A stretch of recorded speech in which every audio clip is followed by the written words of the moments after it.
నమస్తే ఫ్రెండ్స్. ఈరోజు మన శ్రావణీస్ కిచెన్‌లో ఎన్నో ఆరోగ్య ప్రయోజనాలు అందించే నువ్వుల లడ్డూను ఈ వీడియోలో మీతో షేర్ చేసుకోబోతున్నానండి.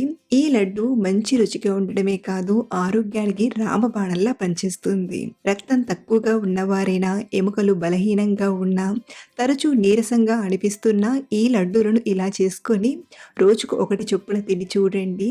హెమోగ్లోబిన్ సెట్ అవ్వడమే కాదు, ఎముకలు బలంగా మారతాయి. అలాగే ఎనర్జిటిక్‌గా ఉంటారు. చాలా హెల్తీ లడ్డండి. ఇంట్లోనే మనం ఈ లడ్డూలను చాలా ఈజీగా, త్వరగా చేసుకోవచ్చు. అలాగే ఈ లడ్డూలు మంచి మృదువుగా తిన్న కొద్దీ తినాలనిపిస్తాయి. మరి ఈ లడ్డూలను చేయడానికి ముందుగా స్టవ్ ఆన్ చేసి కడాయిలోకి 1 కప్పు నువ్వులను తీసుకోండి. వెయిట్ వైజ్ 200 గ్రాముల వరకు ఉంటాయి. సో ఇలా తీసుకున్న నువ్వులను మంటను మీడియం ఫ్లేమ్‌లో పెట్టి కలుపుతూ బాగా ఫ్రై చేయండి. నువ్వులు ఎదిగే పిల్లలకు, మధ్య వయసు వారికి, పెద్దవారికి ఇలా ఏ ఏజ్ వారు తీసుకున్నా చాలా మంచిదండి. ఇందులో ఐరన్ అయినా, కాల్షియం అయినా చాలా బావుంటాయి కాబట్టి ప్రతిరోజు మన డైట్‌లో తీసుకోవడం చాలా చాలా మంచిది. అలాగే మనకు ఈ నువ్వులు ఫ్రై చేయడానికి పెద్దగా టైం పట్టదండి. ఇవి ఎలా అయితే పాప్ అవుతాయో అలా ఫ్రై అయినట్లు. ఇలా పాప్ అవ్వడం స్టార్ట్ అవ్వగానే ఒక ప్లేట్‌లోకి తీసుకోండి. ఇవి పూర్తిగా చల్లారాక మిక్సీ జార్‌లోకి తీసుకొని గ్రైండ్ చేసుకుందాం. అలాగే ఇందులోనే మంచి ఫ్లేవర్ అండ్ టేస్ట్ కోసం ఒక 3, 4 యాలకులను తీసుకొని గ్రైండ్ చేయండి. నువ్వులు గ్రైండ్ చేసేటప్పుడు మధ్య మధ్యలో కలుపుతూ గ్రైండ్ చేశామంటే అతుక్కొని ముద్దలా కాకుండా ఇలా పొడి పొడిగా వస్తుంది. సో ఇలా గ్రైండ్ చేసిన ఈ నువ్వుల పొడిని ప్లేట్లోకి తీసుకొని పక్కనుంచండి. ఇప్పుడు ఇందులోకి స్వీట్ కోసం ఇక్కడ నేను బెల్లం, చక్కెర కాకుండా ఖర్జూర పండ్లను వాడుతున్నాను. ఇలా మనం ఖర్జూర పండ్లతో చేయడం వలన ఈ లడ్డూలు మంచి మృదువుగా, రుచిగా ఉండడమే కాదు, తిన్న తర్వాత ఇన్‌స్టంట్ ఎనర్జీని ఇస్తుంది. అలాగే ఈ ఖర్జూర పండ్లొచ్చేసి 200 గ్రాముల వరకు తీసుకున్నాను. అంటే మనం నువ్వులను ఎంతైతే తీసుకుంటామో దానికి సమానంగా ఖర్జూర పండ్లను తీసుకోండి. లెక్కతో చూసుకుంటే ఒక 15, 16 వరకు ఖర్జూర పండ్లను తీసుకుంటే సరిపోతుంది. సో ఇలా తీసుకున్న ఖర్జూర పండ్లలోని గింజలను ముందుగా తీసుకోండి. ఇలా అన్ని ఖర్జూర పండ్లలోని గింజలను తీసేశాక ఇప్పుడు వీటిని మిక్సీ గిన్నెలోకి తీసుకొని మధ్య మధ్యలో కలుపుతూ గ్రైండ్ చేయండి. మరీ మెత్తగా గ్రైండ్ చేయాల్సిన అవసరం లేదండి.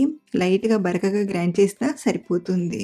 సో ఖర్జూర పండ్లను కూడా ఇలా గ్రైండ్ చేశాక మళ్ళీ స్టవ్ ఆన్ చేసి ప్యాన్‌లోకి 1 టీ స్పూన్ నెయ్యిని తీసుకోండి. ఇందులోకి చిన్న చిన్న ముక్కలుగా చేసిన 1 టేబుల్ స్పూన్ వరకు బాదం పప్పు పలుకుల్ని తీసుకోండి.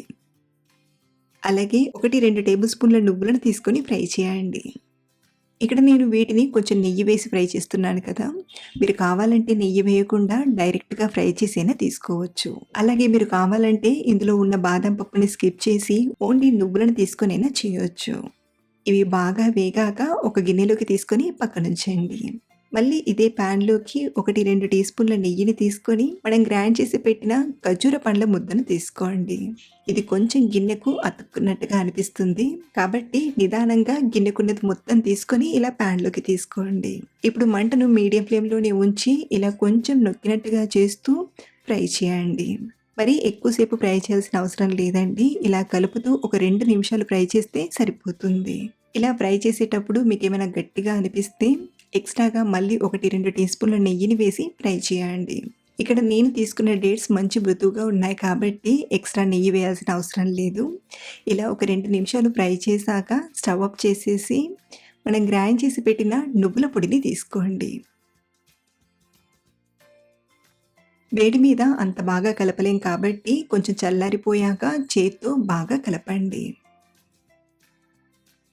ఇలా ఒకసారి అంతా కలిసేలా కలిపాక ఫ్రై చేసి పెట్టిన బాదం, నువ్వులను కూడా తీసుకొని మళ్ళీ ఒకసారి కలపండి. మనకు ఈ టైంలో లడ్డు చుట్టడానికి వీలుగా చక్కగా ఇలా బైండింగ్ వస్తుంది. ఇన్ కేస్ మీకు బైండింగ్ సరిగ్గా రాలేదంటే 1, 2 టీ స్పూన్ల నెయ్యిని వేసి బాగా కలపండి. ఇలా కలిపాక ఇప్పుడు దీన్ని కొంచెం కొంచెంగా తీసుకుంటూ ఉండల్లా చుట్టి తీసుకుందాం. ఇక్కడ మనం తీసుకున్న క్వాంటిటీకి ఇక్కడ నాకైతే 10 లడ్డూల వరకు వచ్చాయండి. అలాగే లడ్డు సైజ్ కూడా నార్మల్‌గా ప్రిపేర్ చేశాను. మరీ పెద్దగా కాదు, మరీ చిన్నగా కాదు. చలికాలం నువ్వులైనా, డేట్స్ అయినా ఒంటికి చాలా మంచిది. కాబట్టి ఈ సీజన్‌లో డెఫినెట్‌గా ట్రై చేయండి. అలాగే మీరు ట్రై చేశాక మీకు ఎలా వచ్చిందో కింద కామెంట్‌లో చెప్పడం మర్చిపోవద్దు. మరిన్ని టేస్టీ అండ్ సింపుల్ రెసిపీస్ కోసం మన ఛానల్‌ని ఫాలో అవ్వండి. Thank you for watching.